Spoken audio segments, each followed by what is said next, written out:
Assalamualaikum warahmatullahi wabarakatuh. Perkenalkan, nama saya Alvin Agung Prasetyo dengan NIM 04222008. Di sini saya akan menjelaskan tentang studi kasus pengelolaan krisis dalam organisasi pertanian untuk memenuhi persyaratan UAS komunikasi organisasi yang diampu oleh Bu Bekti. Baik, kita masuk pada poin yang pertama, yaitu pentingnya komunikasi yang jelas dan efektif dalam menghadapi krisis dalam organisasi pertanian. Dalam menghadapi krisis akibat bencana alam yang merusak lahan pertanian, komunikasi yang jelas dan efektif sangatlah penting. Komunikasi yang baik dapat membantu mengurangi kebingungan, memberikan informasi yang tepat waktu dan akurat, serta memastikan bahwa semua pihak memahami langkah-langkah yang harus diambil untuk menghadapi situasi tersebut. Selain itu, komunikasi yang efektif juga dapat menjaga moral dan semangat para petani stakeholder terkait, mempercepat proses pemulihan, serta meminimalkan kerugian lebih lanjut.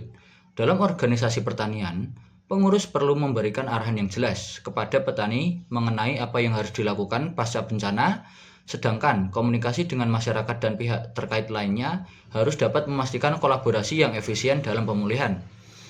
Selanjutnya, masuk ke poin yang kedua, yaitu merancang sebuah strategi komunikasi yang dapat mengurangi kebingungan dan memastikan koordinasi yang baik antara pengurus organisasi, petani, dan pihak terkait. Ada beberapa strategi komunikasi yang efektif untuk menghadapi krisis, seperti yang pertama, pemetaan audiens, yaitu menentukan siapa saja yang terlibat, seperti pengurus organisasi, seperti petani, masyarakat setempat, dan pihak terkait, misalnya pemerintah, lembaga, dan lain-lain. Setiap kelompok audiens memerlukan pendekatan yang berbeda. Yang kedua yaitu pusat komunikasi krisis, yaitu dengan membentuk tim komunikasi krisis yang terdiri dari pengurus dan perwakilan dari berbagai sektor yang terkait.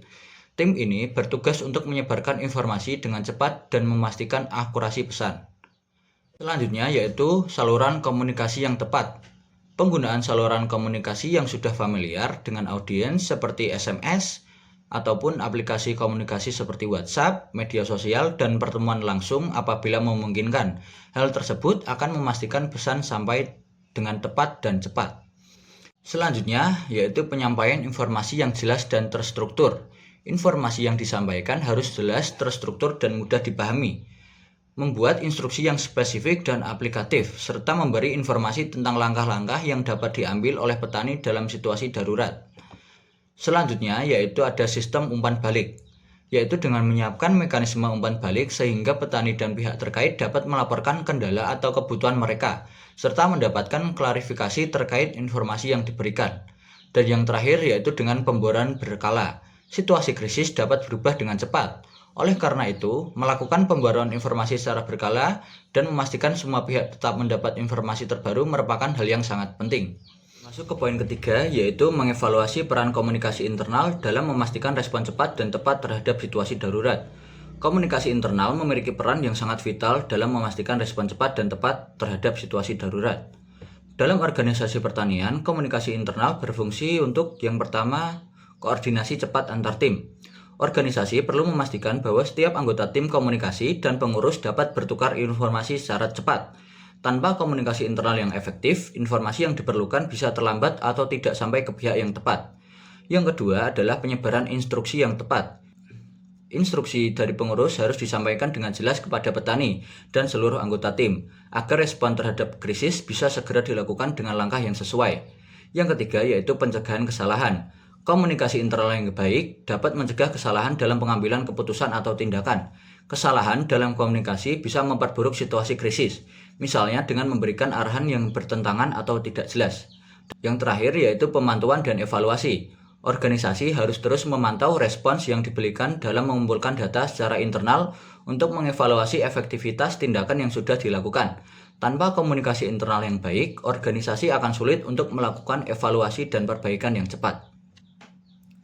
Masuk ke poin yang terakhir yaitu rekomendasi untuk memperkuat sistem komunikasi dalam organisasi agar lebih siap menghadapi krisis di masa depan. Untuk memperkuat sistem komunikasi dan memastikan organisasi pertanian lebih siap menghadapi krisis di masa depan, ada beberapa langkah yang bisa diambil. Seperti yang pertama yaitu melakukan pelatihan komunikasi krisis.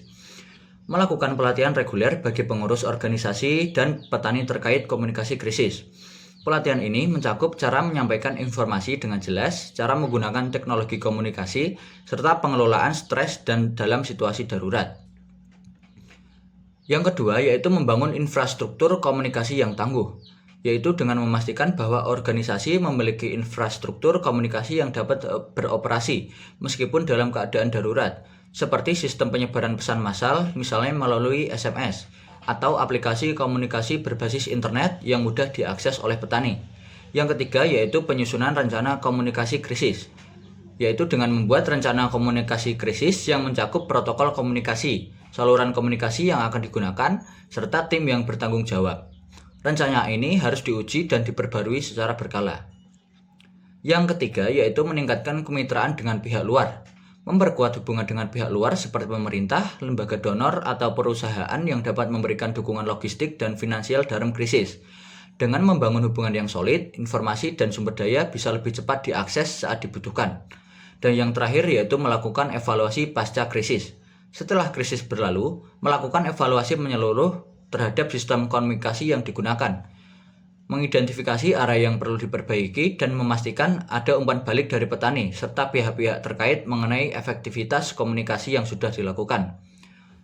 Nah, sekian yang dapat saya sampaikan dalam video ini. Apabila ada kurangnya mohon dimaafkan.